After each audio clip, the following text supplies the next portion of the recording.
Excellencies, in our deliberations, we often advocate the promotion of a rules-based order. From time to time, respect for the UN Charter is also invoked. But for all the talk, it is still a few nations who shape the agenda and seek to define the norms. This cannot go on indefinitely, nor will it go unchallenged. A fair, equitable, and democratic order will surely emerge once we all put our minds to it. And for a start, that means ensuring that rule makers do not subjugate rule takers. After all, rules will work only when they apply equally to all.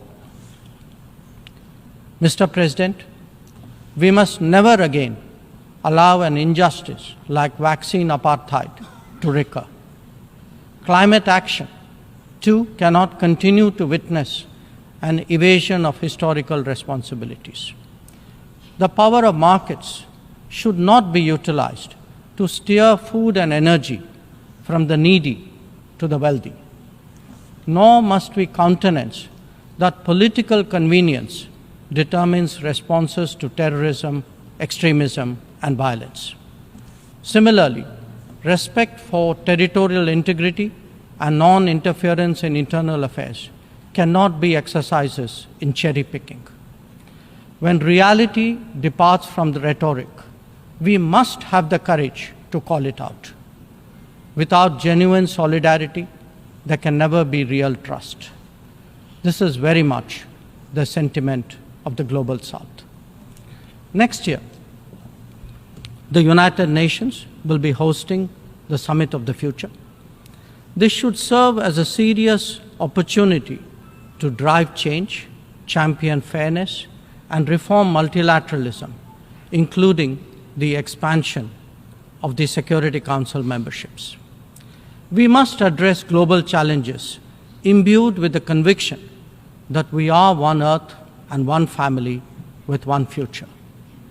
Excellencies, friends, India has entered the Amrit Kal, a quarter century where greater progress and transformation awaits us. We are confident that our talent and creativity, now so visibly unleashed, will power us forward.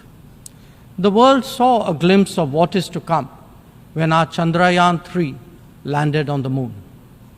Today, our message to the world is in digitally enabled governance and delivery, in the widening ambit of amenities and services, in rapidly growing infrastructure, and in our energetic startup culture. It is visible too in vibrant cultural expressions, such as in the arts, yoga, wellness, and lifestyle.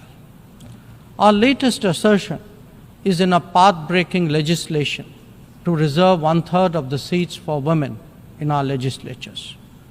Mr. President, I speak for a society where ancient traditions of democracy have struck deep modern roots. As a result, our thinking, approaches, and actions are now more grounded and authentic. As a civilizational polity that embraces modernity, we bring both tradition and technology equally confidently to the table. It is this fusion that today defines India, that is Bharat. I thank you, Mr. President.